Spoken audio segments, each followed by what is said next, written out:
Պարոն Խաչատրյան, գործընկերս նման բան չասեց, խնդրում եմ մի խեղաթյուրեք,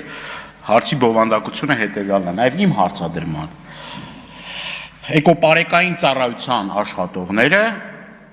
պետք է լինեն բացառապես բարևարք, օրենքի տառին եւ ոգուն համապատասխան, կրթված, օրենքները չխախտող մարդիկ։ Իհարկե կլինեն մարդիկ, որոնք որ այդ իրենց լիազորությունները կչարաշահեն եւ այլն, բայց եթե կա ակնհայտ խախտումներ եւ դրա մասին պարոն Մեհմայանը, չգիտեմ, ժամանակը չհերիքեց, թե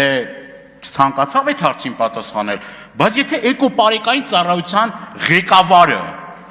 ոչ ստապ վիճակում մեքենա է վարում, ամերիկյան կանխավարկածը չխախտելով, միգուցե ունի ինչ-որ որոշակի առումով հնարավորություն դատարանը դա կապացուցի եւ այլ եւ այլ։ Այսինքն նմանատիպ միջադեպեր պարբերաբար մենք լսում ենք եւ մեր խորին համոզմամբ եւ համոզված եմ ձեր խորին համոզմամբ նման մարդիկ իրավունք չունեն այդ համակարգում աշխատելու։ Իրավունք չունեն։ Եվ այս առումով շատ կարևոր է, որ այդ ծառայությունում աշխատեն օրենքը հարգող, ընդունող, օրենքի տառին եւ ոգուն համապատասխան մասնագետներ, գիտելիքներով զինված եւ իրենց գործը իմացող մասնագետներ, պրոֆեսիոնալներ։ Ես հանձնաժողովի նիստի ժամանակ ասեցի եւս մեկ անգամ ասում եմ.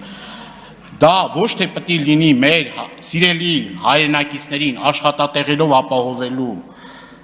մեր իշխանական շրջանակների մարդկանց աշխատանքով ապահովելու տեղ, այլ բացառապես